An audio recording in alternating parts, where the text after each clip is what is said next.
The first scream split the quiet country road like a thunderclap at noon, sharp and raw, the kind that doesn't ask for help, but demands it. Dust hung in the air, sunlight flashing off chrome jackets and wooden bats. And in the middle of it all, a farm girl's twin dropped to her knees, the world suddenly too loud and too small. What the bullies didn't know, what they couldn't possibly know, was that they had just touched the wrong life. The shadow of a woman who had survived deserts and jungles, loss and silence, and who had learned long ago that fear could be turned into a weapon for good. This was the day the past came walking back in boots, under a wide-open sky. Before the story pulls you deeper, take a second to like, comment, share, and subscribe to the channel Kindness Journal if you believe in kindness, second chances, and stories that remind us what courage really looks like. They called her a farm girl because it was easy, because labels stick faster than truth. Mara Collins had grown up on a spread of land that smelled like hay and rain, hands toughened by fences and seasons, heart softened by the quiet routines of care. She wore flannel because it worked, jeans because they lasted, and a braid because it kept hair out of her eyes when the wind kicked up. Her twin sister Lila shared her face and her laugh, but not her strength. Not the way Mara carried storms inside her chest without letting them spill. Lila had stayed close to home, tending the family farm after their parents passed, while Mara had left years ago with a duffel bag and a promise she didn't explain. The town watched her go, and stopped asking questions when postcards never came. The bullies came from the next county over, bored and loud, and convinced that the world owed them entertainment. They cruised the back roads in jackets stitched with letters that meant nothing to anyone who mattered. Laughing at fences, at old trucks, at girls who didn't fit the picture they carried in their heads. When they saw Lila walking home with a sack of feed slung over her shoulder, they saw a target dressed in plaid. They didn't see the tremor in her hands as she tried to pass. They didn't see the twin bond stretching like a wire across miles, humming with warning. Mara had come home that morning unannounced, the way she did now. The farmhouse still creaked in the same places.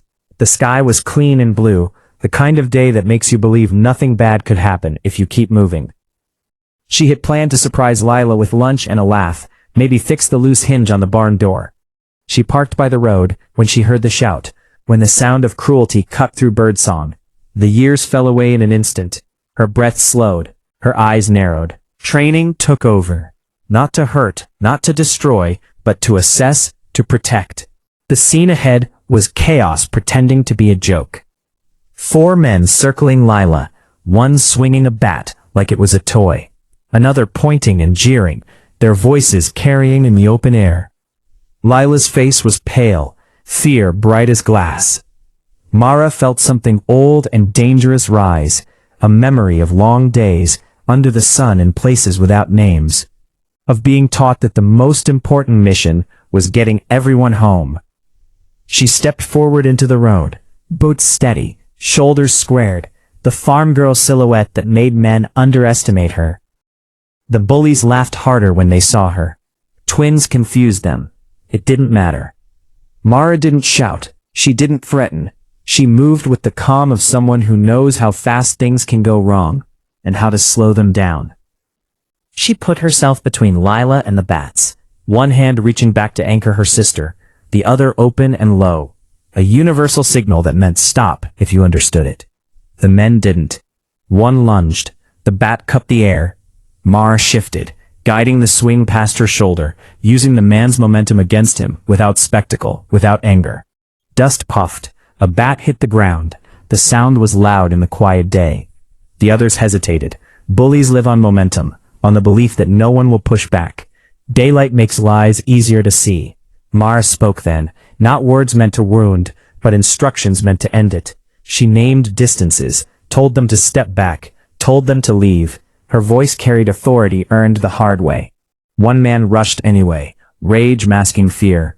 Mara redirected him too, not breaking bones, not spilling blood, just removing the ability to keep hurting. The road felt suddenly bigger. Lila clutched Mara's sleeve, shaking. Sirens came faster than anyone expected. A neighbor had seen the commotion and done the right thing. The men backed away, bravado leaking out of them like air from a tire. They tried to laugh it off, tried to tell a story where they were still in control. The truth sat heavy on the road between them. When the sheriff arrived, the scene was plain. Bats on the ground, a shaken farm girl, a twin standing like a fence post, unyielding. Statements were taken, names were written down, consequences started their slow walk toward the men who had never expected to meet them. After, when the dust settled and the sun kept shining as if nothing had happened, Mara sat with Leela on the farmhouse steps. Leela cried then, the delayed release of fear, the kind that waits until it's safe. Mara held her, rocking slightly, breathing with her until the shaking eased.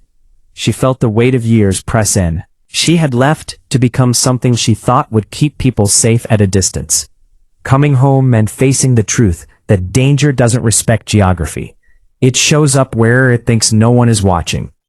The town learned quickly. Stories traveled faster than tractors. People who had nodded politely before stopped to ask questions. Who was Mara Collins really? Where had she learned to move like that? She didn't answer. She fixed the barn hinge. She mended fences. She took Lila to town for ice cream in the bright afternoon, letting normalcy stitch itself back together. At night, memories pressed in, but the dawn came gentle, as it always does when you let it. The men faced charges. It wasn't dramatic. It wasn't cinematic in the way movies pretend justice is. It was paperwork and court dates and the long lesson of accountability.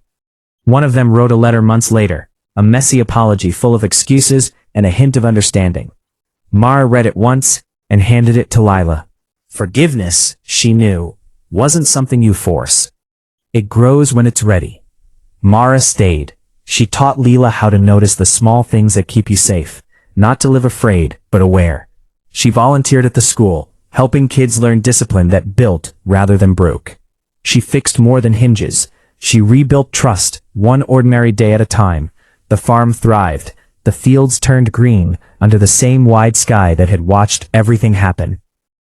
If this story is touching you right now, if it's reminding you of someone you love, or a moment you survived, please take a moment to engage with this video.